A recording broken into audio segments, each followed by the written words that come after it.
You know, when it comes to games that desperately needed a Switch port, Super Mario 3D World was easily one of those games. With the original Wii U version releasing all the way back in 2013, yeah, welcome to the dinosaurs age of the Wii U. I personally never owned the Wii U myself, but I do remember playing the 3D World demo in those kiosks of game consoles they used to have. I would always play these with my older brother, but still, I never got a Wii U anyway, and the PS4 and Xbox One were the new hot thing at the time. Fast forward to 2021, when I saw 3D World was coming to the Switch, I was excited to finally play it for the first time, since I always had interest in the game since it came out back in the Wii U days. But before we get started, be sure to like the video, help me get to 200 subscribers, do subscribing, and let's jump into Super Mario 3D World plus Bowser's Fury. Quite the title, isn't it? The big thing that Mario 3D World has going for it is the multiple characters you can play as, those being Mario, Luigi, Toad, Peach, and Rosalina in the post-game. You can play up to 4 players, but I never really experienced 3D World couch co-op multiplayer much. But as with the 2D Mario games, it is widely agreed upon that 2 players is the go-to option, while 3-4 players is too much. You can also switch players in between the levels loading, but can't do it in the world map for some reason. A second player can join at any time, so a partner can jump in, which is quite nice. You can play through the normal pair of Joy-Con, single Joy-Con, and Pro Controller, but I mostly played 3D World by myself when it came out, and when I was getting the footage for this video, so I'll never know what it's like to experience 3D World's multiplayer. But again, I don't have a Switch Online subscription and don't really have much incentive to get it anyway. So let's get to the characters. Each character has a slight difficulty setting. Essentially, each character you play as has a different trait towards them. Starting with Mario, he's the normal character. He has no crazy speed or crazy jump height, but he controls like you'd expect him to. A balanced character through and through, if you will. Luigi is one of the easy characters you can play as. His jump height is his defining trait, and in some other games, he is slippery on the ground. Toad is easily the hardest character to play as. While he is the fastest character in the game, he doesn't come without his drawbacks. The weak jumping height, notably less air time, and also tight platforming sections that can be unreasonably hard when playing as Toad, especially in the later levels of 3D World. Peach is the easiest character to play as. She's slow, floaty, and generally easy to control. She is the best character when it comes to platforming, since you can float and correct your jumps if you mistime them. Rosalina is similar to Peach that she can't float in the air. Rather, she does a spin attack that you can get some extra height in the air in case you miss a jump on accident. If you can tell by my gameplay, I played as Luigi the most since I always liked Luigi growing up. Even when I played Mario Wonder, I only played as Luigi most of the time. I sometimes switch to Mario and Toad every now and again, but I rarely play as Peach because her playstyle is not for me personally. The characters control pretty well and it's what you expect. Pretty much a more refined version of 3D Land's controls. However, I will say the exclusion of the triple jump and backflip is a bit off. I get that 3D Land didn't have these movesets, but Nintendo could have programmed them in for the Switch version at least, and I'd be happy with that. The main differences with these two games and for the rest of the 3D series is the fact that they have a run button. I actually like the run button here. Considering the level design in this game, the levels are made for it. Since there isn't much to explore in the levels, it is nice to run quickly from level to level, while also being able to collect the green stars in time steps along the way. But that doesn't come without its issues. These levels are short as all hell. You can beat most of them in 1 to 2 minutes, even if you collect the stamps and green stars along the way. These levels are fun, don't get me wrong. I just wish there were more longer, elaborate levels. 3D Land also had short levels, but that was made for the 3DS. This was made for the Wii U. And the fact that the devs took a lot of elements from 3D Land and carried them over to the 3D World really held back the level design and overall game for that matter, as a couple of levels feel very samey the more you play through the game. Speaking of the level design, if you've already played 3D Land prior to playing 3D World, then it's more of the same levels. There are a couple notable levels throughout the game, such as the first level, Super Bell Hill, the Sphere of the Moon where you had to jump along the timing of the beat, which is neat, the snow level in World 3, the Savannah level in World 5 is known for having this open area, and the Mario Kart level more importantly. Those are just a few out of the 117 stages in this game. A lot of level themes are copy and pasted throughout the game, such as the mansion theme, grass theme, and so on. Here's a editor pig.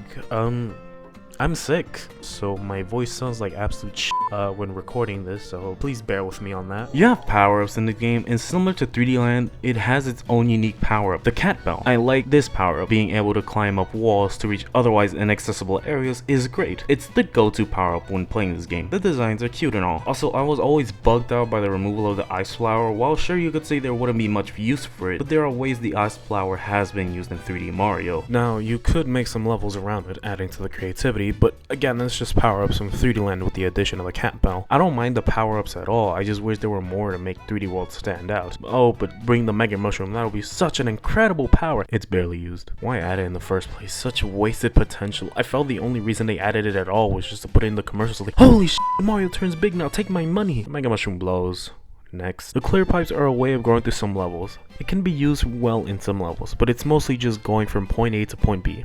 The double cherry used in a few levels is neat, but again it's only used in a few levels and doesn't really feel that crazy to be included here. You can use some block helmets like this helicopter similar to in 3D Land, just bring back the helicopter power up from Bro's Wii. It was so good. The enemies are what you expect in a Mario game. You have Goombas, Koopas, Cheep, the works. Some enemies make a return from the old games such as the football charging Chuck, bullies from Mario 64, and a couple of brand new enemies are here as well. A nice variety of enemies to keep the game from being repetitive on the enemies. The difficulty in the levels is what you expect from a Mario game. Not too hard, but not too easy. It works for me since I can bum rush through the levels even while collecting everything. And one thing that 3D World does right is that the level design can be played at a slow pace, but can also be run through really fast. It's a nice balance of the two. I hear some people say the timer is a bit of an incentive to clear the level rather than explore, but since the level lengths are short as all hell, I personally never found the timer to be a problem even as I explored around to find secrets. Hell, the Switch version runs faster than the Wii U version, and again, I've only played the Wii U version through demos, so I can't say with a definitive yes that the Wii U version is slower, but looking at footage from YouTube you can easily tell that it is. But watching the footage and playing the Wii U version are two different things, so let me know in the comments for those who have played the Wii U version and the Switch versions of the game, and comment about how it felt playing the two versions. I'm really interested in knowing. The HUD is also changed up to match the Switch. Some sections that were required with the gamepad are removed with the Switch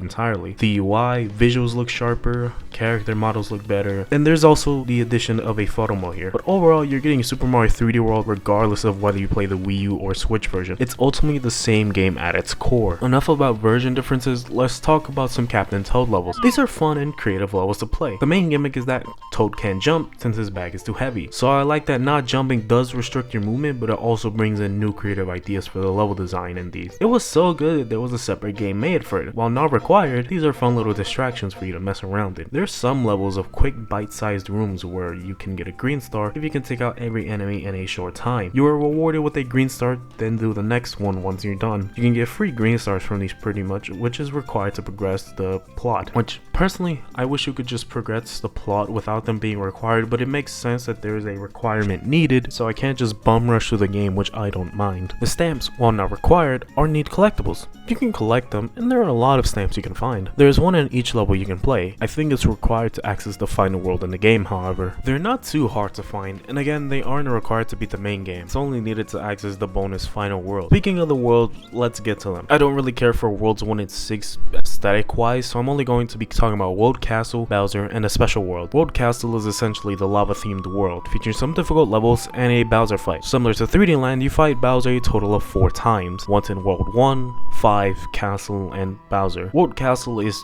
fine, it's just a calm before the storm type of world, because it works well. What you see after is...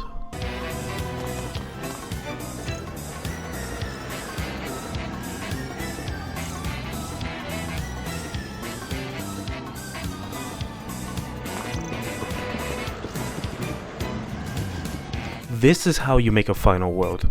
An amusement park or a casino, depending on how you look at it. An amusement park of Bowser's that's literally on top of the world. I always liked the idea of Bowser having an amusement park. Eggman has Eggman Land, Gruntilda with the Witchy World from the Banjo series. I saw this and went, why the hell not? I remember reading a YouTube comment talking about an imagination of what world Bowser would be in a more literal sense. Quote, I imagine Goombas serving drinks, Koopas playing poker with neat fedoras, Boo-Hoos and barkeepers, and Bowser with a cigar, and a lot of cash telling them to start working while everyone works perfectly to the beat. The power of music, huh? Such a good description for this world, and I really do hope the idea of a Bowser casino or aesthetic along those lines comes back in a future game. The post-game worlds are different levels. Compared to the main game, they're much more difficult compared to the main game levels. They aren't too bad, but I did end up dying a couple of times. But that's since I must take my time with the platforming, and there's more precision-based platforming. There's fun to be had in these levels, of course. But World Star and Flower, they are merged into one world technically. But the final world is World Crown, featuring a challenge known as Champion's Road.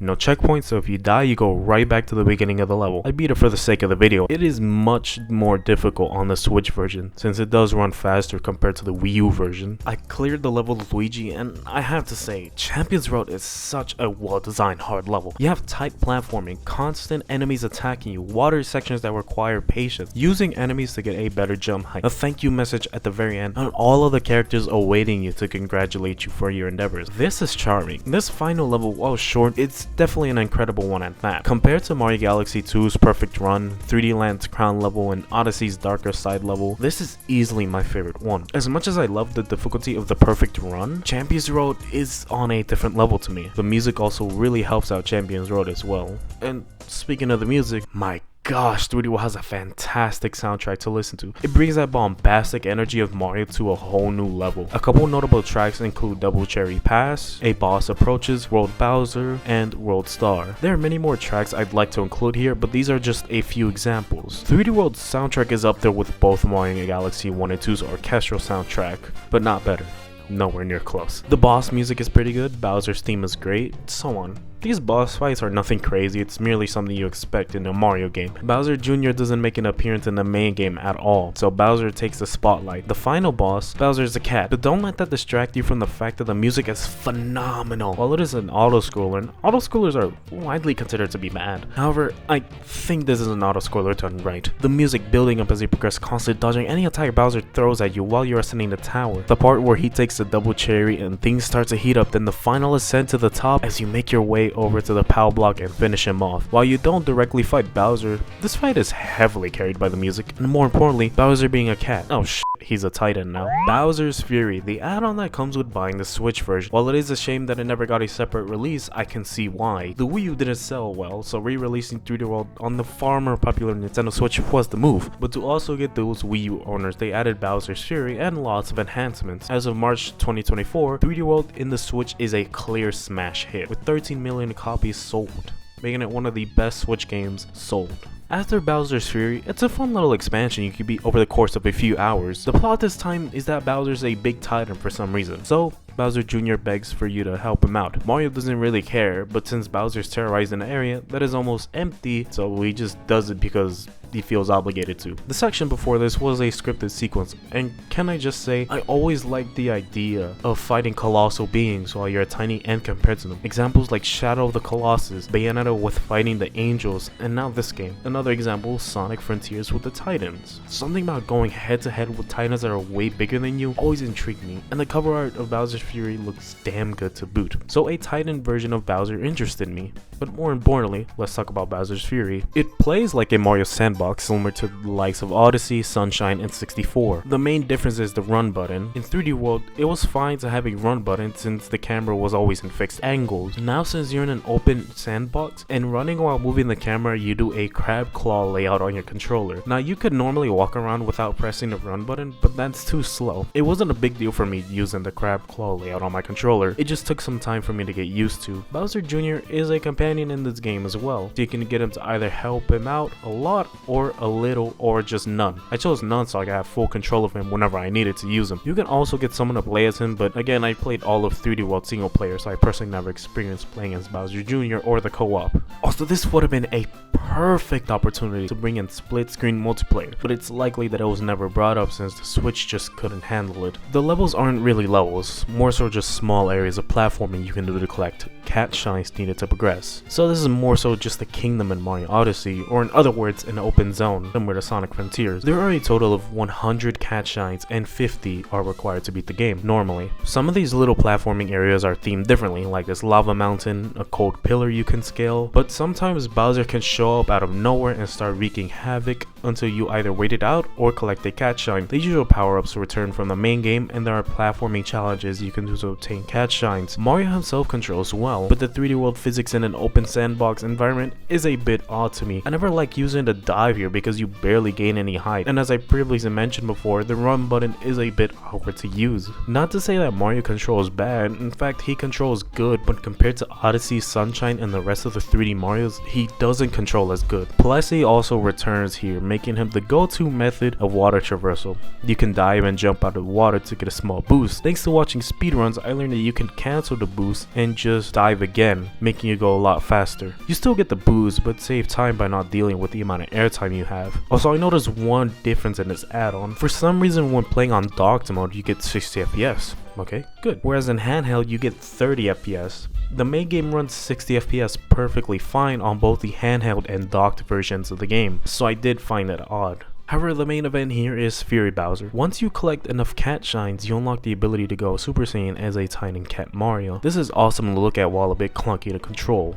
These Bowser fights are pretty solid. You ground pound him a couple of times and then boom, he's taken care of until the next encounter. Once you reach around 45 cat shines, that's when Bowser cannot be contained through collecting cat shines, so once you collect 50, then you can fight Bowser one last time. It's the same old fight but with an extra addition, a chase segment where Bowser is now just a giant Bowser, so he takes all the cat bells so he can't transform to Super Saiyan Mario anymore. This segment is fun to get through and the music carries as well. Defeating Bowser takes you to an ending where Mario is doing the no flinch Kobe Bryant stance on Bowser. There's also an unfinished painting the game shows you to get you to 100% of the game, and not to worry, I already 100% of the game long before this video and fought the final boss again. Bowser has more HP, has white hair this time around, but is still the same final fight as before. The same ending, so the main difference is the painting that's filled out now that I collected everything is this. It looks neat, I suppose, and it's an okay reward for 100%ing the game. Overall, I think Bowser's Fury was fine. It wasn't anything that blew me away, but it was a nice little side mode on top of playing 3D World. So, is Super Mario 3D World plus Bowser's Fury for the Nintendo Switch the best 3D Mario game in the series? No, but it is up there and a pretty solid experience all around. I had plenty of fun with 3D World back in 2021 when it first came out for the Switch, and even now when I was playing it to get the footage for this video. If you never played 3D World, this was a no-brainer to get for the Switch, but if you played the Wii U version and saw the Bowser's Fury add-on, why not get 3D World and replay Super Mario 3D World the enhancements of the Switch? So what did we go over? 3D World has a fantastic soundtrack, good level design, fun controls, multiplayer, and more. Bowser's Fury is a nice side mode. While short, there is good fun to be had there. Anyways, that's all I really wanted to talk about in this video, so be sure to like the video, subscribe, as it would help out the channel and I would much appreciate it. Comment on the video on your thoughts on 3D World, and as always, enjoy yourselves and have a good one.